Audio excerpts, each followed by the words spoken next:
Assalamualaikum warahmatullahi.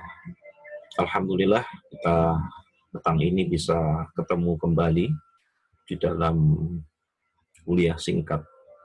Materi yang saya sampaikan sore hari ini masih berkutat persoalan tentang bagaimana kita membersihkan hati, mengobati penyakit hati.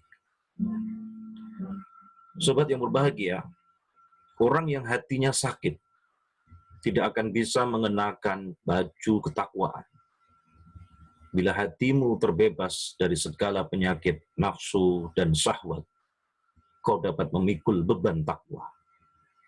Orang yang tidak merasakan manisnya taat, berarti hatinya sedang sakit akibat syahwat.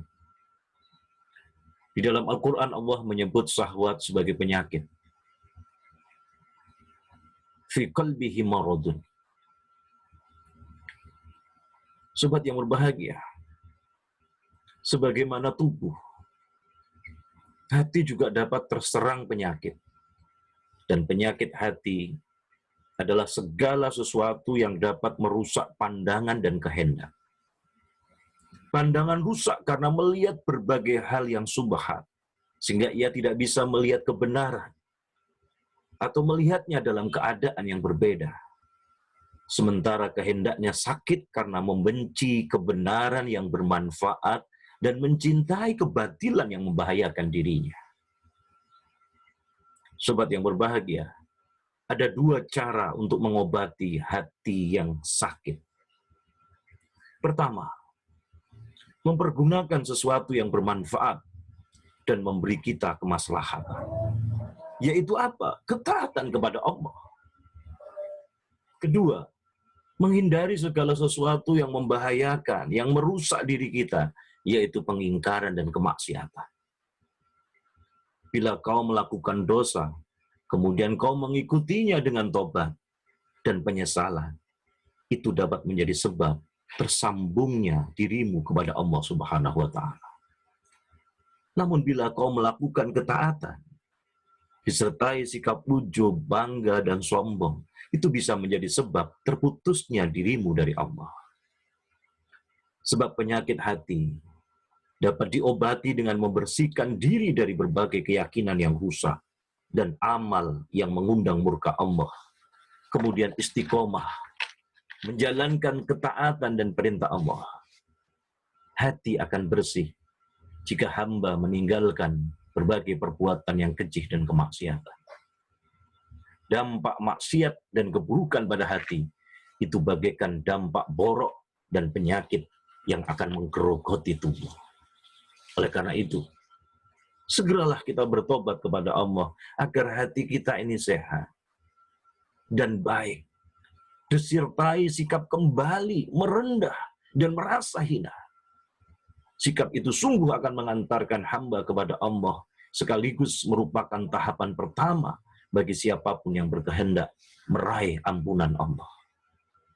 Sobat yang berbahagia, amal yang disebut baik adalah amal yang disertai ketaatan dan keikhlasan. Jelasnya amal yang ditujukan untuk meraih ridho Allah semata. Amal yang tidak dilekati dengan noda riya, sikap ingin dipuji, sikap ingin dicela orang lain. Dan noda-noda tersebut pada hakikatnya merupakan penyakit hati yang muncul akibat diri selalu mengikuti nafsu. Baginda Rasulullah Muhammad SAW juga menganjurkan agar umatnya banyak bertafakur seperti yang terungkap di dalam hadis riwayat Uqbah Ibnu Abi Amir. Ketika ia bertanya kepada Rasulullah Muhammad SAW, apa yang bisa menyelamatkan? Beliau bersabda, jaga lesanmu, lapangkan rumahmu, dan tangisi dosamu. Hadis riwayat Tirmidzi dan Imam Ahmad.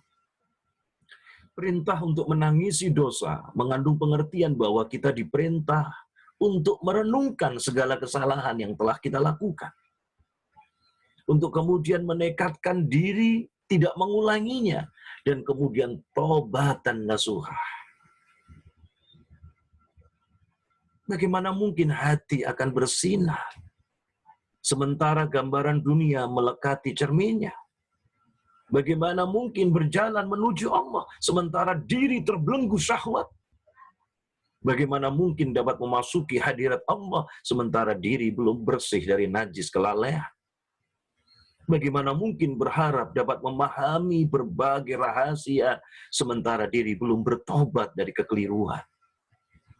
Demikian nasihat Ibnu Athaillah.